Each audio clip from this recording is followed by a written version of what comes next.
Please welcome Tank. Hello, Tank. Oh yes. What's up, brother? How you been? How you? I'm good. I'm good. How you doing? I'm good, and it's good to see you. But I'm just proud of you. I know when someone's your friend and you're just kind of cool with them, you don't get to tell them really as much. Like I'm proud of you, or it's good to see you just always doing your thing. Yes, So ma'am. that's how I feel when I see you. Like I'm just like that's my friend, I and I'm appreciate proud. So it. yeah, Yeah, we've been doing this a long time. man, Long time. way man, way back in the day. Okay, like Yeah, I think I've known you for like over 20 years, like it's close something to like 20 that, years. Yeah, right? close to Because 20 when years. did you get to LA? I got to LA in 2000. Okay, So it was shortly after that. Like, you yeah, know what I mean? Like because I got there I in '97. oh, okay. So yeah, you was dug in by the time I got there. Yeah, and we've all just hung around and parties at Jamie's house and just Mm-hmm. all of You that. was you were the one everybody was talking about when I got to LA. I was like, really? They said, "You ain't seen Claudia?" I said, "No, who's Claudia?" I said, "Oh my goodness, wait till you see her." And I saw you at one of Jamie's parties. I said, "Is that the one? That's her?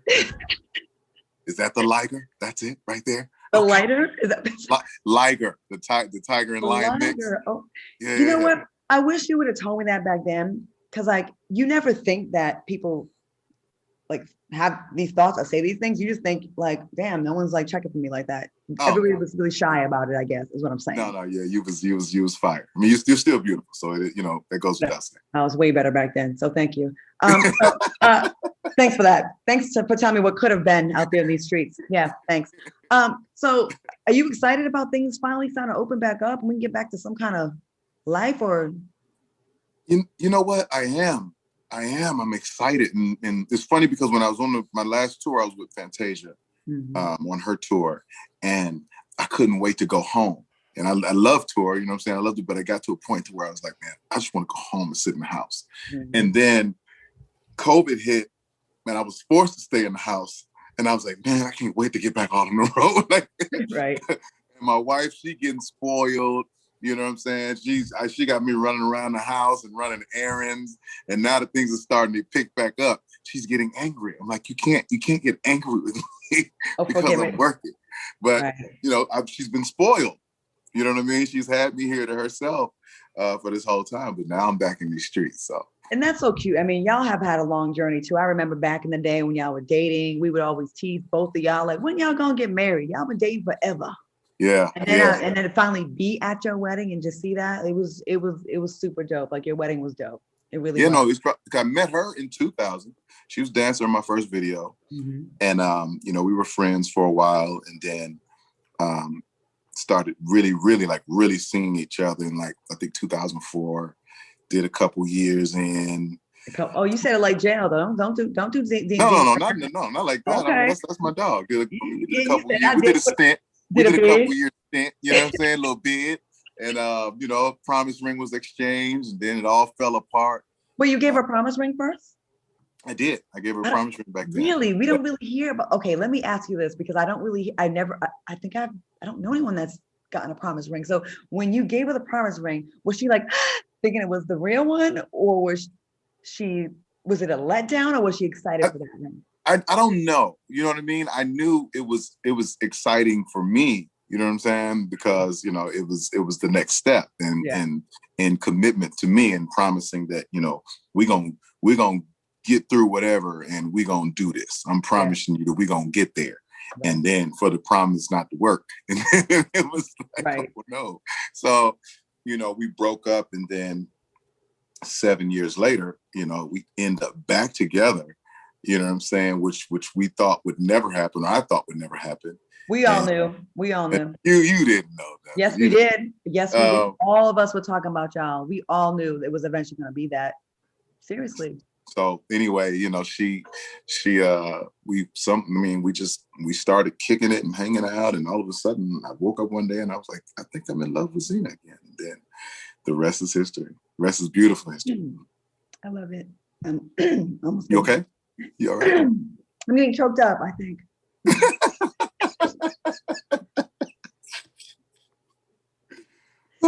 Hank, you ain't the only comedian here. We're gonna talk about your comedy. But over the weekend, the Grammys happened over the weekend, And the trolls came after you for your comments about the Grammys. Let's take a look. The wins nor losses say that you are valid or less valid. It's just a celebration on this particular platform. Negative, what you were saying. So they came after you. So how did you deal with that? Well, it was what's the name of the group? BTS? The Asian group? Yeah, I think so. It was all of their fans. I guess they're called, what are they called? They're called Warriors? What were they? Not the K-pop group. It was the other Yes, group. the K-pop group. Oh, K-pop. Yeah. Oh, okay. Oh, they're very powerful on social media. So their fans are massive. And I didn't say anything about the group. I enjoyed their performance. I enjoyed the Grammys, which they were a part of. I thought it was amazing. In terms of awards, like, you're always going to agree or disagree with who gets this, who gets nominated, that type of thing. Like, that is what it is. But they felt very troubled by the fact that I said it was a great show because their group didn't win. They were like, no, it was a horrible show. They used our group to get ratings, and you don't know what you're talking about. I was like, huh? And you're stupid. And you know what I'm saying? Hold on. Do you share this sentiment, missing how things used to be in a way where you could have an opinion about something and you weren't shaming someone, you weren't coming for someone, you would just have, you actually said something positive and got turned into a negative. Right. And I think that this is always, this has always happened, but it's never made it past, the barbershop or the beauty salon in your particular neighborhood. You know what I'm saying? It never made it past that. But now every beauty shop and barber salon is online for everyone to see. You know what I mean? So, the opinions are rampant. You know what I'm saying? And so you gotta be careful somewhat of what you say, but how you feed into people's opinions, because they are just opinions. And if you feel the way you feel, regardless of what the trolls have in store for you, stand on yours. Stand on yours. So social media is not the end all be all. You know what I mean? In the real world. And when you're in it, you feel like if something's on social media, oh my God, everyone saw it. And I had to leave LA or leave the big city to realize a lot of people don't look at those things like we do. They don't even know that these sites, some of these sites are blog sites. They don't even know that they exist. And we think it's the biggest thing in the world. Right. Put on blast on. Even in terms of like your followers, like I got close to 2 million followers. Like every time I post something, close to 2 million people don't see it.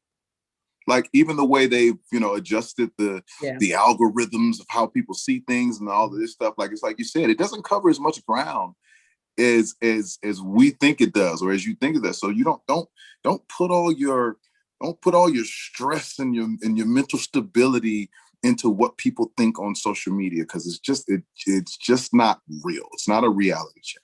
Now we're a little more seasoned, so this didn't happen overnight. Coming to this conclusion, I'm sure we at some point in probably both of our lives, it was like devastating, right? So for the youngsters out there, this is your future. One day you ain't gonna trip on what someone in Montana has to say about you, and they trashing you because they never gonna see you. It'll be here this week, and next week somebody else will say something ridiculous or do something ridiculous, and it'll be on to that. That's the good thing. So fleet. Okay, look, we got some comments for you. Terry says Tank holds it down for real R&B. You know that. You really do. Destiny says Tank gets finer with age. How old are you, Tank? I am 45. Yeah.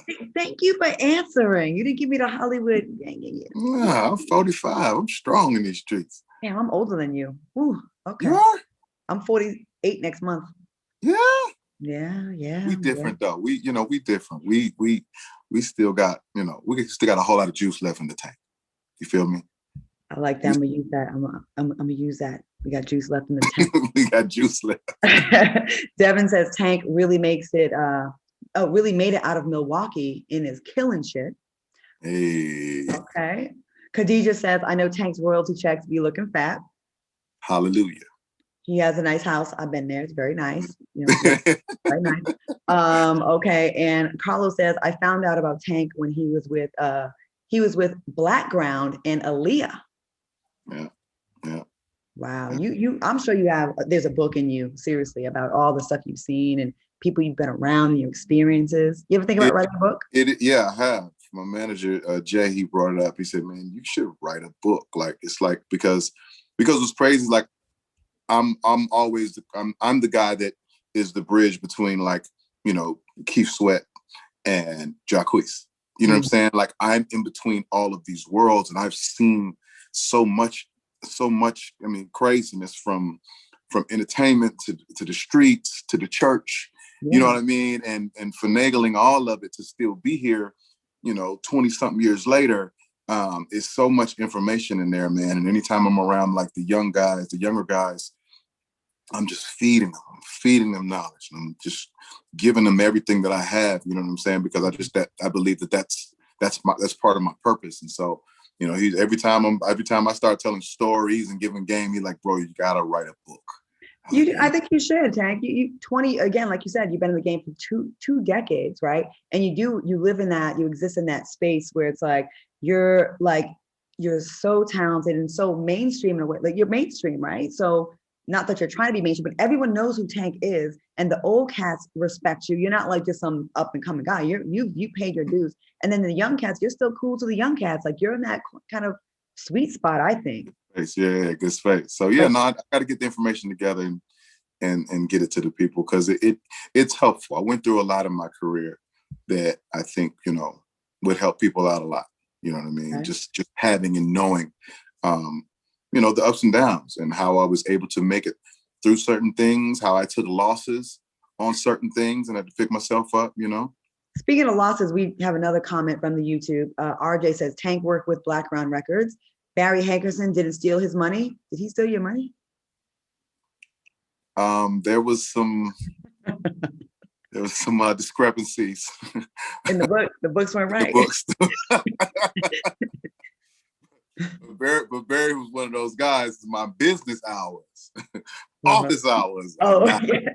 9 to 5. You know what I mean? So you know, you have to be cautious about how you ask those questions. And when I proceeded to ask those questions in a different way, because my back was against the wall, that's where I disappeared from 2002 to 2007. So, you know, I mean, you know, that's one of the things that I can go back and say wasn't totally smart, but it's like, you know, what's a man to do when he got $1,000 in his bank account on Christmas? He's got kids, he's got a wife, and he's owed $800,000. Like, the only thing you know to do is to threaten somebody's life. So that's what it did. I heard these whispers about you a long time ago about people owing you money. I'm like, a man like Tank, as much as you help on your beast with, you know, your writing and how you can produce everybody. You know what I mean? Like, you're just that dude. Like, you are such an asset. Like, I'm like, why would someone want to do you wrong with all of that you bring to the table? But I know that business is very tricky. Yeah, and so it's like people are raised in the business that way, right? Mm-hmm. So, you know, they assume that it's the norm, and so they maintain that operating procedure as opposed to breaking the curse. You know what I mean? Like my new artists, like I don't take from them. You know what I mean? If I'm not putting them in a position to be bigger than me, to have more money than me, to have more success than me, then I shouldn't be the one in charge of their career if I'm trying to take from them so that I can have more. Mm-hmm. Like, I don't think that that's right. And that's the process. And that's the operating procedure. There's so many of these executives, producers, high level producers, and all these people, they follow this same dark operating procedure that has to stop. It has to stop. And, you know, now, thankfully, what's crazy is that with social media and with information flying around social media so crazy, you know, these artists and these young writers and producers are starting to understand ownership. They're starting to understand their power and their value within their content. And so they're standing up more. You have more owners now, more artists who are trying to own themselves now than ever before in the history of the music business. And it's because of the sharing of this information. So I'm loving where it's going. We've always been part of breaking the curse. You know what I mean? And something interesting you just said. You said owning themselves, which is crazy that even has to be a thing, but it is definitely a thing. And living in LA, I'm sure you can attest to this or co-sign this. seeing people that you may have grown up hearing or seeing on the radio or television, and then seeing how broke they may actually be because they've been taken advantage of, a mogul who's living really well, and they're over here struggling, and we still jam into their songs on the radio. We still hear the music, and that's tragic. And I'm glad that you're very conscious about this with your own artists. Yeah, I mean the music business was it was almost a jail designed for entertainers, designed for the gifted. What they were able to prey on was the fact that we wanted to be seen and heard. Mm-hmm. They knew that for a fact. And if they could put us in a position to be seen and heard, then everything else we would kind of ignore, just somewhat ignore and somewhat be ignorant to. Right. Don't worry about it. Just get on stage. We got you. They're screaming for you. They want to see you. Oh, look, there's a nice car in the driveway. That's all you, baby. Oh, yeah. No, the label pitched in, got you that house right there. No, that's all you. Yeah, you paying for that. Welcome back to Out Loud with your girl, Claudia Jordan. I am joined by R&B sensation and king and legend, Tank. Yes, I'm going to call you a legend already. Mm-hmm. But before I get into your music, I got to ask you, because I want to know, is TGT ever getting back together? What we doing? You know what? I wouldn't rule it out. I wouldn't, Here's my take on TGT. Okay. TGT was a very, very hard project to do. Yes, I can imagine. And at the same time, very, very hard project to do. Very, very fun too. Mm-hmm. We had a lot of fun. And I think that, there were some blunders our first time out, but we were still able to make, I think, one of the greatest R&B projects of all time. And I think we owe it to the people to do it right. We owe it to the R&B universe to get it right. So, there've been some talks. The lines of communication are open. Tyrese is shooting Fast 9, 10, 9 through 17. Yeah, Fast 100. Yes. Yes, Fast 100. And Genuine, G is just happy with being on the road, getting his show, Weekend Warrior, what have you. And then, can y'all do some new music together so we can get some new music? I've been telling him he has to come on the show, and G will get the new music bug for like about a week and a half, 2 weeks, then he disappears again. Okay. We're going to harass him until this happens.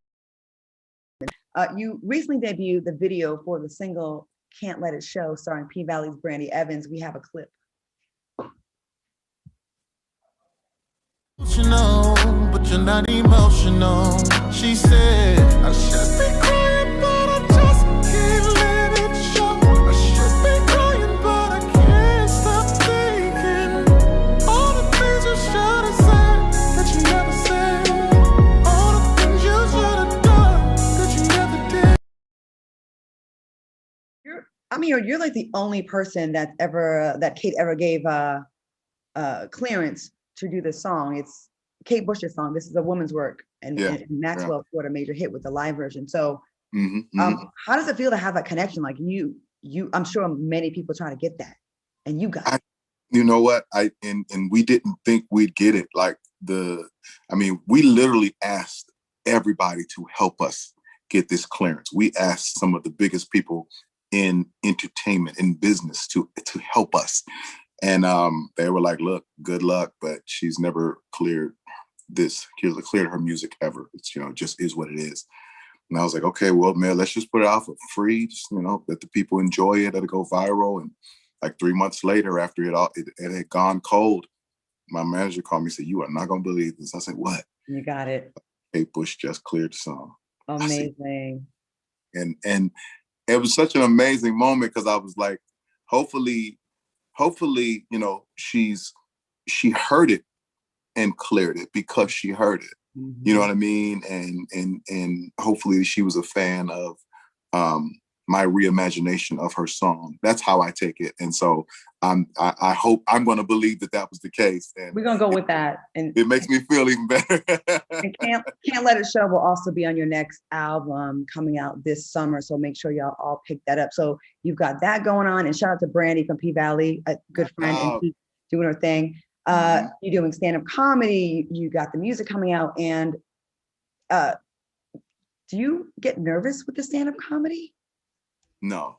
Because you're definitely you're a natural comedian. I used to get nervous, but it was a different nervous because, you know, when I've been doing music for so long, getting on stage, like I'm not scared of crowds. You know what I'm saying? I'm not worried about that but there's an element to being a music artist that's different from being a stand-up comedian. Like when you get to a city as a music artist, your song has been playing on the radio, the video has been playing, everybody knows the words, like they're expecting it. They can't wait for it. But when you come out on stage as a comedian, nobody knows the jokes. Right. You know what I'm saying? You got to build that back up. And for the most part, I'm in rooms where, the comedy rooms and the music rooms are two different rooms. I'm in rooms where people do not know who I am. There may be one or two people who be like, is that Tank? Right? You know what I'm saying? Yeah. And so I'm starting from scratch, you know what I mean? And hoping that these jokes work. Well, you're a naturally funny guy. And on top of that, you're also acting in the Lifetime anthology, a Seven Deadly Sins story, Lust. We've got that going on. Yeah. And so that's coming out April 10th on Lifetime. So I need everyone to support that April 10th and also buy and download his new single, Can't Let It Show. Comedian, actor, singer, writer, friend, podcast with your wife, YouTube show with your wife, Bab to the Bone. You got to check that out as well. Podcast. You're doing it all, Tank. We have to. We have to be diverse. The portfolio has to be diversified because you just never know. You never know which one. Yeah, and you want to keep on getting those Lamborghinis as well. Well, you know what? It's crazy because I've dialed down on the cars. You know what I mean? It's like one day I just had an epiphany. I'm looking at a Lamborghini, a Audi R8, a Bentley, a BMW 7, and I'm looking at these cars and I'm like, it's just me. Wow. I just don't need it. Well, Tank, I'm very proud of you. I wish we had more time with you. I need to have you back on something else and get into some more stuff with you because you are such a good guest. This was such a fun show and it's so good to see you. Please tell Zena and the whole family I said hello. Absolutely. I want to thank Tank, Patrice Covington, Rebecca Naomi Jones, and Malcolm Barrett for joining me. Thanks for watching us and stay tuned for the mix up next. See you next time.